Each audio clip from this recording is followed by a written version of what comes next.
Hey everyone, welcome to Strange Stories, where we explore near-death experiences and supernatural stories from people who've had a glimpse of the other side. If you enjoy our content, please consider liking the video and subscribing to our channel. Without further ado, let's get to the story of the day. In the summer of 1971, I was in the mountains of northern Georgia with my husband and children while he worked on the set of the movie Deliverance. Some of the cast and crew would take their families out on the river on the weekends to relax. They filmed on the same part of the Chattahoochee River where they went rafting, and 4 of the 8 of us, including myself, had been rafting down this stretch before.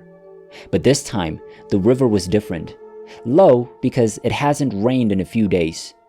Through the many rapids, different routes had to be taken.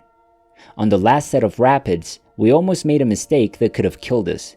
My raft turned around, went backwards down a 4-foot drop, and got stuck there because the water was churning.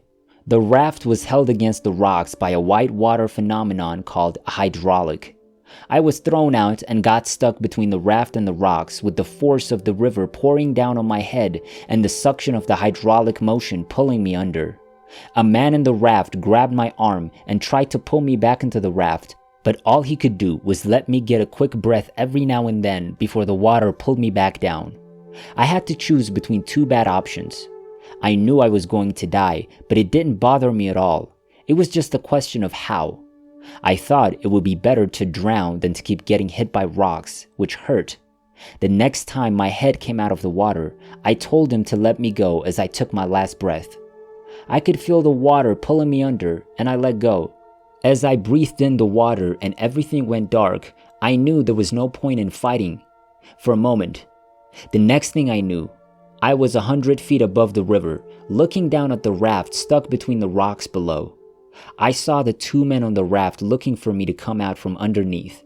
I saw the other woman in our raft clinging to a rock downstream. My husband and teenage sister had rafted down the rapids ahead of us without any problems. I saw them run back up the hill to find out why all the trash was floating down the river. We took everything from their raft and put it in ours in case they flipped over, but they went down so easily that we just jumped in to follow them. I watched my husband climb up on a rock in a river from above. Over the noise of the water, he couldn't hear what the 2 people still in the raft were shouting to him. He didn't know where I was or what had happened, but he knew I was missing. He looked like he was going to jump in to try to find me, but I was right next to him trying to stop him because I knew he couldn't swim well and it wouldn't help. I tried to stop him, but when I put my hand on him, it went right through him. When I looked at my hand, I thought, oh my God, I'm dead. At that moment, I had a complete picture of reality and saw that the universe has many different levels. My mind grew so big that I no longer knew who I was or what was going on in the physical world. I was a part of everything, so much there was no difference. It was a brilliant flash of light, and for a brief moment, I was able to look into it and feel a love so deep, powerful, and overwhelming that I can only call it pure bliss, even though that doesn't even begin to describe it. I was suddenly taken away and found myself moving quickly through a vortex toward a beautiful white light in the far, far distance. I felt like I was going as fast as light through the tunnel, but it was hard to tell if I was still and the lights were moving past me or if I was moving past the lights. I saw it as a result of a change from one dimension to another. I kept feeling like I was surrounded by and filled with a lot of love. There was no fear, worry, or anxiety. I even felt like I'd done this before and remembered that I was going home. I felt very happy. I didn't feel like I had a body, and I didn't know what my limits were. But I was still me, and I knew I was going through this. Soon, I saw that I wasn't the only one. Someone I can only call a loving being of light was traveling with me at the speed of light. We thought to each other. I've always known this person, and I knew it as soon as I felt their presence. But I can't tell you who it was right now. I didn't think it was a well-known religious figure or a dead relative. Instead, I thought it was a special friend who's always with me, maybe a guardian angel.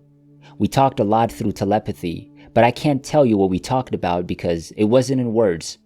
The being showed me around on the other side, where I saw many other light beings going about their daily lives. I only remember being told that it wasn't my time to go, that I still had work to do in this life, and that if I chose to come back, I would be given information that would help me complete my mission. This being told me through telepathy that I could choose whether or not to go back. I kept thinking, no, I want this forever. We suddenly burst into the light, and I saw a whole new world. It was similar to the physical world, but it was more colorful, beautiful, and amazing because it was on a higher vibration. I saw plants, trees, mountains, lakes that looked like crystals, and some of them were very big and fancy. I saw light beings moving around and going about their day. They don't have bodies, but they do have their own energy fields. Instead of walking, they float. Their lives are a lot like ours, but they don't have to fight or feel sad. They are painters, musicians, dancers, singers, inventors, builders, healers, and people who make magical things, which they will bring into the physical universe in their next life. I knew everything there was to know about the universe, how and why we come to Earth, what happens when we die, where we go after death, what our spiritual journey is all about, God all, that is, the beginning of the physical universe, how life began, and the process of the spirit soul human returning to the source. Most of this was hard for me to remember when I got back, but it has been coming back to me over the years. Again, the being of light told me it was my choice to stay or go, but that I still had more to do in that life and it wasn't quite time for me to leave. I was still on the fence, so they told me that if I chose to go back, they would teach me things that I could share with others.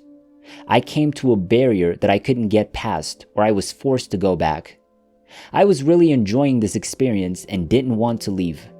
I didn't think or feel anything about the people I was leaving behind, but the being of light persuaded me that I needed to go back. I wasn't mad or upset about anything. After a lot of talking, I agreed to go back. When I got there, I was in front of a tall, cone-shaped building that looked like it went on forever. I was told that this was the Hall of Knowledge. I went into the building and flew up in a spiral through what looked like shelves of books, like in a library, and I flew through all of them. When I got to the top, I broke through it into a rainbow of colors, and my head came out of the water at the same time. I was about 10 yards down the river from the raft. I knew right away where I was and grabbed the first rock I could find. I was able to pull myself up, and a lot of water came up when I coughed. I was in shock, but I didn't need to go to the hospital. No one was looking at their watch while I was under the raft, so I don't know how long I was there. I could have been as little as 3 or 4 minutes or as long as 10. I had never been where I was. Everything happened at once, or time seemed to stop or lose all meaning. I had never been where I was.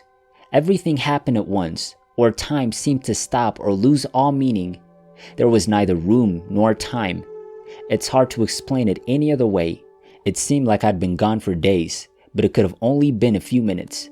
I can't say for sure that I was clinically dead, but I don't remember struggling under the water or trying to hold my breath until I got to the surface.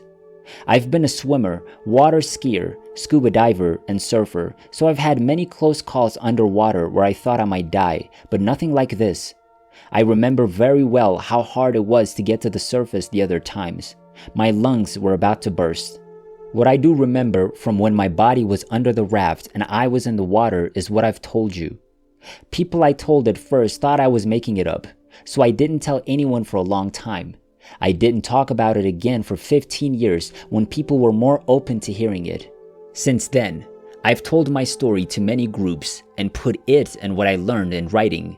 Through my website, I've touched a lot of people's lives, and I've gotten a lot of emails from people telling me how my story has changed their lives and given them new perspectives.